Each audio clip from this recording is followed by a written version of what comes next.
Hello there, you amazing viewers and subscribers. Welcome to a brand new Doctor Who review. And this review is no other than on a missing story that we had animated last year. Now, I did a review on the DVD when I brought it, but times have changed since I brought the DVD because now not only do I just own the DVD of the story, I own the Blu-ray Steelbook. Yeah, I love View from the Deep. It's a really good base on just this story. Now, it's a shame this story is actually missing because of its being missing. The BBC are literally animated. So to write down, and I can tell you what I know. Here's all my notes. Look how big the pages. Yeah, that's all my notes I took from this episode. So this episode is 6 parts long, and it was actually broadcast from the 16th of March to 20th of April 1969. And this is the second to last story for season 5. Because season 5 is mainly Victoria Waterfield's season, really. She's in it for about 60 stories, and then she leaves in this one, Fury from the Deep. And then you got the Will in Space at the end of it. So, yeah, but she was actually introduced in season 4 in Evil of the Daleks. So the picture should come up from Evil of the Daleks with Victoria Waterfield. So before we get into any of this review, so let me talk about the characters. So you've got the Doctor, played by Patrick Troughton, and even though it's animation, I still pretty much like it just for Troughton's personality and stuff. Jamie's really good companion. I do like Jamie. He's in my top 10 really. He's in my top 10 companions. Victoria, she's sort of, she's a bit of a screamer. In this one, her screaming helps defeat the villain in this, which is literally a seaweed creature. Then we've got Mr. Robinson, who is the controller of the base. We've got Mr. Harris, Mrs. Harris. Then you've got Mr. Van Lutting, something like that. Megan Jones, you got Perkins, you got Chief Engineer, you got Price, you got Mr. Oak, Mr. Grill, you got Chief Baxter. And that's just some of the characters, and plus you have all the ones were like extras in the serial, but they've been animated in. So although this has actually been fully animated, I do wish this episode was actually all 6 parts of the story would have actually exist. But because it's actually missing, if you haven't picked up View from the Deep, if you haven't seen it, I do recommend it because this is the only way you can actually review this missing story in this 2020 animation. Personally, I love the Blu-ray Steelbook more, but the artwork for this is a lot better than the Steelbook, but I still prefer the Steelbook, really. You can't say nothing wrong about the Steelbook, can you? So, basically, in this story, it's a base on the story. You've got no alien monsters. You've literally just got seaweed. Yes, that's right. Seaweed is attacking a base by blocking up. Now, this is not just any normal seaweed. This seaweed is literally from the deep of the ocean. We have had mythology around this sort of seaweed with attacking pirate ships and stuff, which has been mentioned in the story. Sorry, hang on, just bear with me.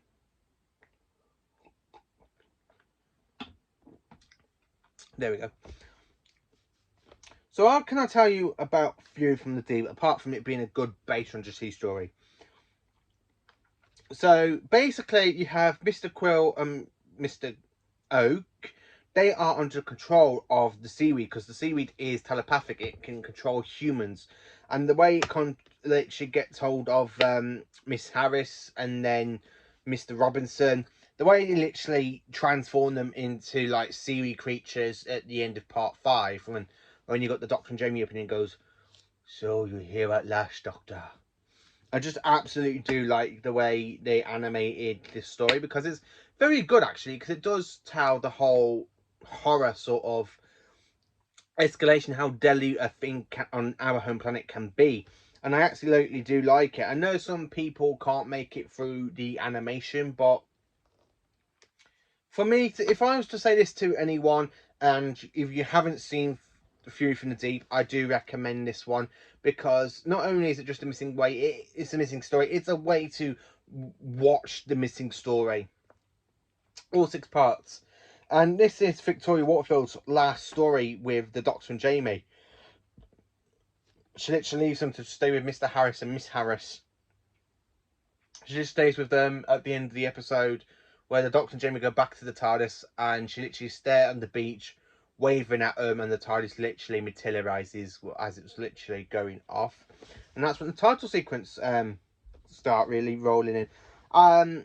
Basically, I do love the story. I love the whole bit of the weed, and you got the foam, and when it's like attacking. Personally, I think the animation has done it a lot better than the actual live action could have done.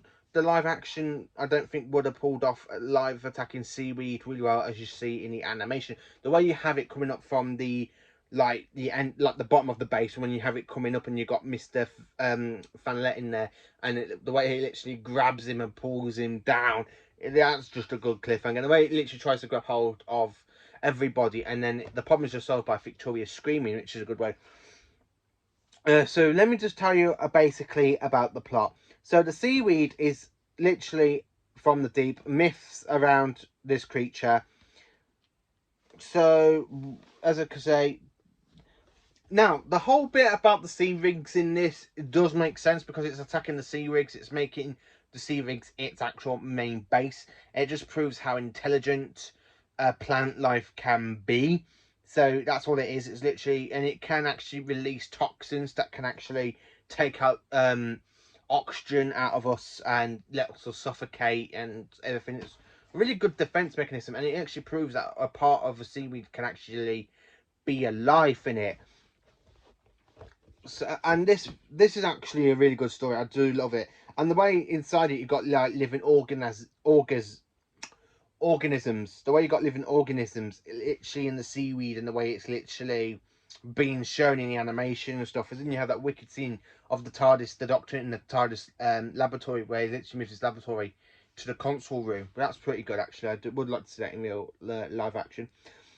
So what are my thoughts about this amazing 6-part story? Yeah, the animation is great, to be honest with you. It's okay, it's good, but I think it's absolutely great, because it's the best way to view this missing story from 1968. And although the animation in parts does look a bit naff when you look at the second Doctor, if you compare it to the Web of I was about to say the Web of Fear now. I haven't seen the Web of Fear yet. But if you compare it to the Power of the Daleks and the Macra Terror, it's not as good as them two, and it's not as good as... It's more better for me. This animation is the style for the story is actually a lot better for me than it is in the Faceless ones, because I think the Faceless ones are a bit naff.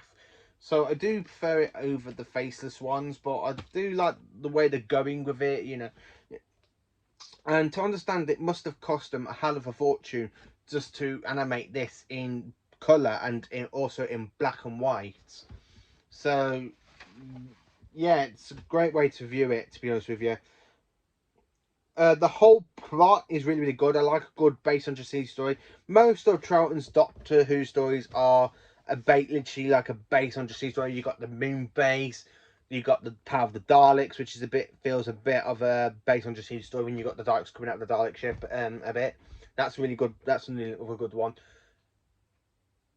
Tomb of the Summon, that's a good base on sea story. It's literally where they're literally on Teros and the Summoner literally crawling out and getting them. So most of Troughton's run are based on sea story. This one, I have to say, is an 8 out of 10, just because it's 2 points down because of the animation, the way it is. It's not as good as Macra or Power, but I still very much enjoy it. Let me know in the comments what you think of the Faceless ones. Do you own it on CD? Are you glad to have the animation? Which format of the animation do you have? Do you have the normal DVD standard or the Blu-ray Steelbook standard like I do? Let me know in the comments. Thank you for watching, and please do like, subscribe and share to my channel, and have a great day.